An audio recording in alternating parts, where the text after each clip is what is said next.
আপনারা নিশ্চয়ই সকলেই জানেন এই ধরনের বেকারি থেকে আসা বিস্কুটগুলো সাধারণত চায়ের দোকান বা স্টেশনারি দোকান থেকে আমরা সকলেই কিনে খেয়ে থাকি।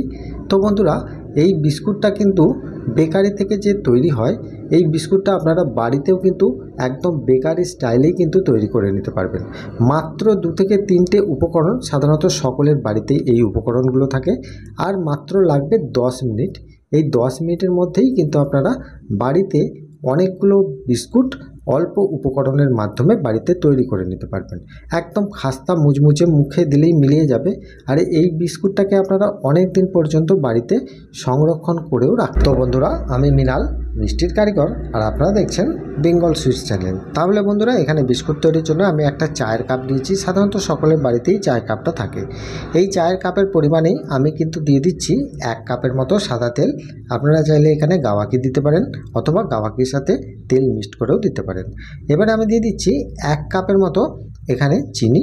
এই চিনিটাকে খুব ভালো করে মিক্সিতে একবার গুঁড়ো করে নিয়েছি। আর ওই গুঁড়ো করে নেওয়ার পর দেখতে পাচ্ছি যে এখানে 1.5 কাপের মতো চিনির গুঁড়োটা হয়েছে। আমি সবটাই দিয়ে দিলাম। আপনারা যদি মিষ্টি কম পছন্দ করেন তাহলে আপনারা চিনির পরিমাণটা কম বেশি করে নিতে পারবেন। এবারে আমি দিয়ে দিলাম অল্প পরিমাণে একটু লবণ। দেওয়ার পর এই চিনির গুঁড়োটাকে খুব সুন্দরভাবে তেলের সাথে মিক্সড করে নিতে হবে, যেন খুব সুন্দরভাবে তেলের সাথে চিনিটা মিশে যায়। এইরকমভাবে করবেন। সাধারণত 2 থেকে 3 মিনিট মিক্সড করলেই কিন্তু এটা হয়ে যায়। এরপরে ওই কাপে করেই আমি দিয়ে দিচ্ছি 2 কাপের মতো ময়দা। আর ময়দাটা দেওয়ার সময় একবার ভালো করে চেলে নেবেন, কারণ এর মধ্যে যদি ডালা থাকে সেগুলো কিন্তু চেলে নিলে খুব সুন্দরভাবে ভেঙে যাবে। এবারে ময়দাটা দেওয়ার পর আমি এখানে দিচ্ছি বেকিং পাউডার। বেকিং সোডা নয়, বেকিং পাউডার আমি এখানে দিয়ে দিচ্ছি 1/2 চামচের মতো। দেখতে পাচ্ছেন কতটা দিলাম। এবারে বেকিং পাউডারটা সাধারণত বিস্কুটটাকে ফোলাতে সাহায্য করে। এরপরে দেখুন, এখানে বেকিং পাউডারটা দেওয়ার পর আমি এই সমস্ত উপকরণগুলোকে একবার ভালো করে মিশিয়ে নিচ্ছি। আর হাত দিয়ে একবার ভালো করে মিশিয়ে নিতে হবে। আর এখানে জল কখনোই দেওয়া যাবে না, জল বা দুধ এখানে দেওয়া যাবে না। সাধারণত তেল দিয়েই কিন্তু ময়দার ডোটাকে মাখতে হবে। আর এখানে যদি দেখুন কত সুন্দরভাবে ডোটা আমার তৈরি হয়ে গেছে। খুব নরম নয় আর খুব পাতলাও নয়। এইভাবে করে নেওয়ার পর আমি এটাকে ঢাকা দিয়ে 5 মিনিটের জন্য রেস্টে রেখে দিলাম। আর এটা যতক্ষণ রেস্ট হচ্ছে ততক্ষণ একটা গ্যাসেতে কড়া বসিয়ে দিয়েছি। দিয়ে কড়ার উপরে কিছুটা লবণ দিয়ে এর উপরে একটা স্ট্যান্ড বসিয়ে দিলাম। দেওয়ার পর এর উপর থেকে ঢাকনাটা দিয়ে 10 মিনিটের জন্য এটাকে আমি হাই ফ্লেমে একটু গরম করে হিট করে নেব। আর এটা যতক্ষণ হিট হচ্ছে ততক্ষণে আমি এখানে 5 থেকে 10টা আমি এখানে কাজু বাদাম নিয়ে একটু মুখগুলো ছাড়িয়ে নিলাম। তারপরে এখানে রেখে দিলাম। এরপরে দেখুন আমি একটা প্লেট নিয়েছি। এই প্লেটটায় করে আমি বিস্কুটগুলো তৈরি করব। আর এই প্লেটটাতে আমি একটা বাটার পেপার বেছাবো। যেহেতু আমার এখানে বাটার পেপার নেই, সাধারণত একটা নর্মাল কাগজ নিয়েছি, সাদা কাগজ। সেজন্য প্রথমে প্লেটটায় আমি তেল দিলাম। আর কাগজটা বিছিয়ে দেওয়ার পর ওপর থেকে তেলটা ভালো করে মাখিয়ে দেবেন। তাহলে কিন্তু এটা বাটার পেপারের কিন্তু পরিণত হয়ে যাবে। এরপরে খুব সুন্দরভাবে মাখিয়ে দেওয়ার পর এটাকে আমি সাইড করে রাখবো। তারপরে আমি যে বিস্কুটের জন্য যে ডোটা তৈরি করে রেখেছি সেই ডোটা আমি এখানে নিয়ে নিচ্ছি। দেখুন এখানে 5 মিনিট রাখার পর এই ডোটা কত সুন্দরভাবে সেট হয়ে গেছে। একদম খুব নরম নয় আর খুব শক্ত নয়, এরকম রাখতে হবে।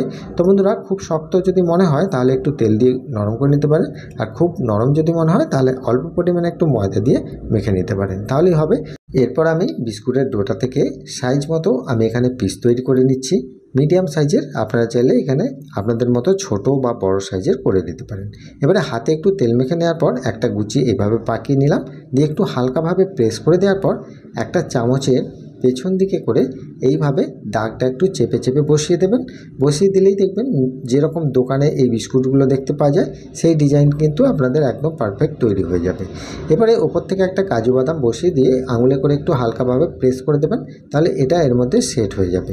দেওয়ার পর যে আমি প্লেটটা রেখেছিলাম ওই প্লেটের মধ্যেই কিন্তু আমি পরপর এগুলোকে রেখে দেবো। তো বন্ধুরা, আজকে আমি আপনাদেরকে 2টো পদ্ধতিতে দেখাবো। 2বার ধরে আমি বেক করব। একটা দেখাবো একটু কড়া পাকের লাল লাল, আর একটা দেখাবো একটু সাদা টাইপের। মানে দুটো খেতেই কিন্তু একই, খুব সুন্দর লাগবে। দুটো দুরকম লাগবে, একটু কড়া ভাজা আর একটু হালকা ভাজা। তো বন্ধুরা, এখানে দেখুন প্রথমে আমি একটু কড়া পাকের তৈরি করব। তার জন্য দেখুন এখানে আমি সব একই রকম বিস্কুটগুলো তৈরি করে নিয়ে মধ্যখানে একটু করে গ্যাপ করে রেখে এটাকে সাজিয়ে নিলাম। এরপরে যেটাকে আমি বেক করতে দিয়েছিলাম, যে হিট করতে, যে কড়াটা দেখুন কত সুন্দর হিট হয়ে গেছে। এরপরে ঢাকাটা খুলে নেওয়ার পর এটাকে আমি বসিয়ে দেব। স্ট্যান্ডের ওপরে বসিয়ে দিয়ে গ্যাসের ফ্লেমটিকে একটু লো টু মিডিয়ামভাবে রেখে একদম আমি 15 থেকে 16 মিনিট একদম আমি এটাকে বেক করে নেব।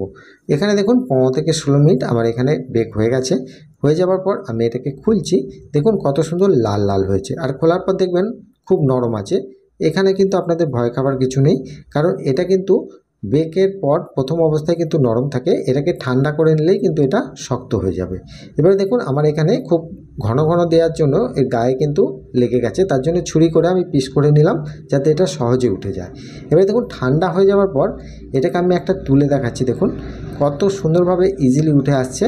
এটা উঠে এলেই দেখতে পাবেন যে এটা কড়া ভাজা হয়েছে, সেজন্য পেছন দিকটা একটু লালচে আর ওপরের দিকটা একটু সাদা টাইপের, মানে এটা কড়া ভাজা। এটাও কিন্তু খেতে খুবই ভালো লাগে। এটা কিন্তু আমি কড়া ভাজা করে নিলাম।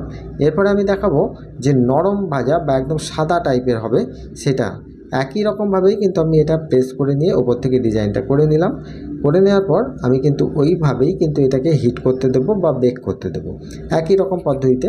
আর এখানে দেখুন আমি এর আগের এটায় আমি দিয়েছিলাম খুব ঘন ঘন, সেজন্য একটু গায়ে গায়ে একটু হালকাভাবে প্রেস হয়ে গেছিলো। এবারে একটু ফাঁকা ফাঁকা রেখেছি, কারণ এটা যেহেতু ফুলবে, ফুলে একটু বড় হবে, সেজন্য গায়ে গায়ে লেগে যায়। আর লেগে গেলে এরকম ছুরি দিয়ে কাটতে হয়, তার থেকে একটু ফাঁকা ফাঁকা রাখলে কিন্তু ভালো হবে। এই একই প্রসেসেই আমি কিন্তু এটাকে 10 মিনিটের জন্য বেক করতে দেবো। প্রথমে এটা দিয়েছিলাম 16 মিনিট, তারপরে দিলাম 10 মিনিট। 10 মিনিট পর আমি এটাকে খুলবো। খোলার পর আঙুলে করে দেখব যে খুব নরম আছে। এটা ভয় খাবার কিছু নেই, কারণ বিস্কুটটা বেক করার পর প্রথম অবস্থায় গরম অবস্থায় নরম থাকে।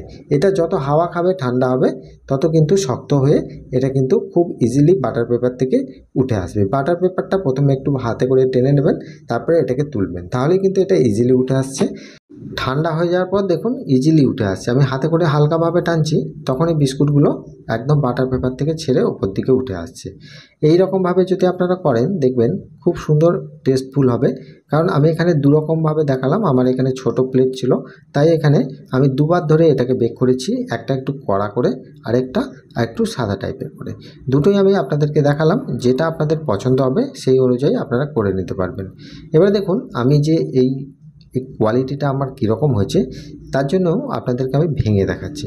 ভাঙলেই বুঝতে পারবেন যে কোয়ালিটিটা কতটা খাস্তা হয়েছে।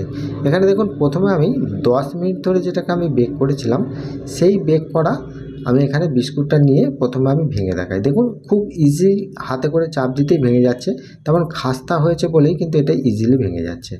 এরপরে দেখুন আমি দ্বিতীয়বারে যেটা করেছিলাম প্রথমবারে 15 মিনিট বা 16 মিনিট ধরে বেক করার পর দেখুন কত লাল হয়ে গেছে। এটা কিন্তু একটু বেশ আরও খাস্তা হবে, আরও করকরে হবে এটা। আর এগুলোকে বাড়িতে আপনারা অনেক দিন পর্যন্ত সংরক্ষণ করেও কিন্তু রেখে দিতে পারবেন। এইভাবে যদি আপনারা সঠিক মাপ পদ্ধতিতে তৈরি করেন, আপনাদের বিস্কুটটা একদম বেকারি স্টাইলেই কিন্তু তৈরি হবে। তো বন্ধুরা, আজকের রেসিপিটা আপনাদের কেমন লাগলো সেটা আমাকে প্রত্যেকবারের মতো কমেন্টে জানাতে ভুলবেন না। আর একবার রিকোয়েস্ট করব, এই বিস্কুটের রেসিপিটা আপনারা বাড়িতে তৈরি করে খেয়ে দেখুন, দেখার পর আমাকে অবশ্যই জানাবেন। তো বন্ধুরা, ভালো থাকবেন, সুস্থ থাকবেন। দেখা হচ্ছে আবার অন্য কোনো রেসিপি নিয়ে। নমস্কার।